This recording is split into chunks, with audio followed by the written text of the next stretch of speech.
Hello everyone, in today's video we're going to talk about texting, sexting and relationships and how to nail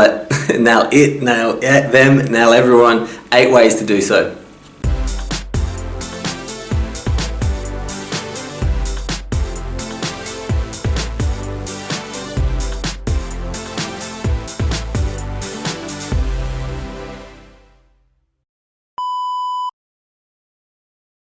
Hello everyone, today I want to talk about texting, sexting and really just communications and relationship. The reality is that the playing field has changed, and with Snapchat, Tinder, Viber, text messaging, Facebook, Instagram, Twitter, Pinterest, LinkedIn, there's just incredible ways to communicate, and we really want to get closer to communicating how we really feel rather than creating pain and anxiety and stress, especially in our relationships.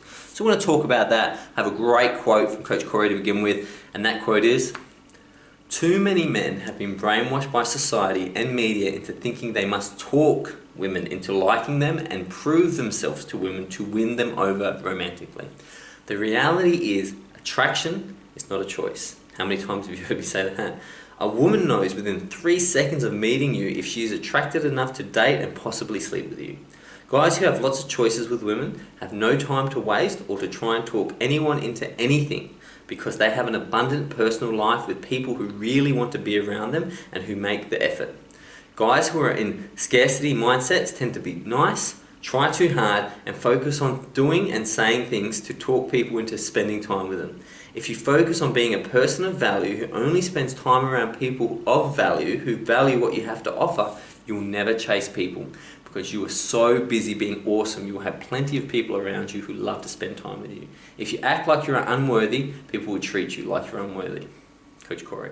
What an incredible statement. I used to watch the 80s films where, some chick just didn't like a guy for whatever reason, wasn't attracted to him, wasn't interested in him, and he'd go to her house and play a, stereo at 2 in the morning, or throw rocks at the window, or play a guitar, but would win the girl. And I understand a lot of those scripts are written by people who are incredibly unsuccessful in relationships, or simply wanted to make it into a bit more of a fun story. And whilst it's a fun story, it doesn't reflect the reality we're in. How many times, how many restraining orders and stalkers are there in the world because of things like that? Convincing someone to love you is the biggest wasting time in the world, because love exists before convincing. I know with my personal story, I did this so often, I would have that macho attitude going, well, she just doesn't know me well enough to like me, and you just waste so much of your life chasing people who just don't want to be caught, they don't want to be with you. And what happens if you caught these people? What happens if you convince someone who doesn't really like you to be in a relationship with you? Now you're stuck in a relationship with someone who doesn't like you. So we're starting to see net, you really just have to live an authentic life and allow things to come in. So let's look at this, and let's look at the 8 ways that we can really understand this and improve it in our life. So number 1, studies show the more you text, the less you talk. So an incredible amount of studies recently have gone into the concept of text messaging. And what they've found is that within a relationship, the more you text, the less you talk. Now that might seem obvious to you, but what's actually happening is it's not the time you spend with that person they're looking at the communication modality. So what happens is you get so used to texting that ultimately you flip to your default and you start discussing big things over text, which never end well. You can never describe in 140 characters what's really going on in your brain. And what they find is that the people who text more have more relationship difficulties because they default to that form. So texts are great, and it's always great every once in a while to send a text saying, hey, I was just thinking of you, have a great day. But gee, how much more beautiful is it when you tap someone on the shoulder and say, I miss you, I hope you're having a great day. They're two totally different things. 2, oxytocin needs touch and eye contact. Oxytocin is love.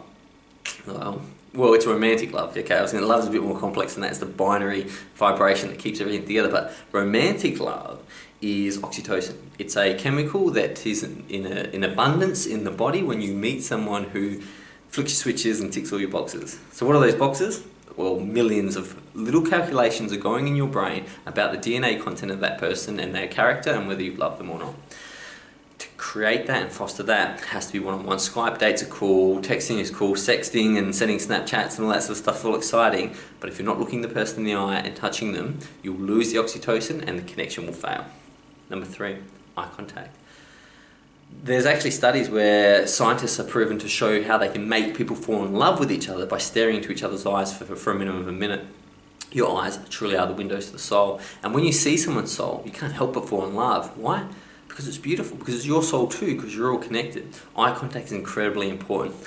Guys, don't go straight in for the eye contact, but mirror and match, you know, as the man and the woman, and the same with the woman, as your eye contact increases, the attraction increases.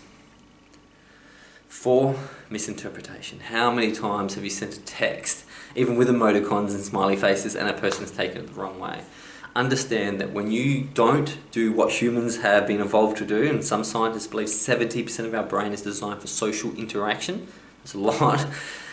If you're texting or emailing, it's going to be misinterpreted. We don't misinterpret when we're talking to someone because we have body language, we have triggers, we have tonality. We know when someone's lying. You need to be face to face with people.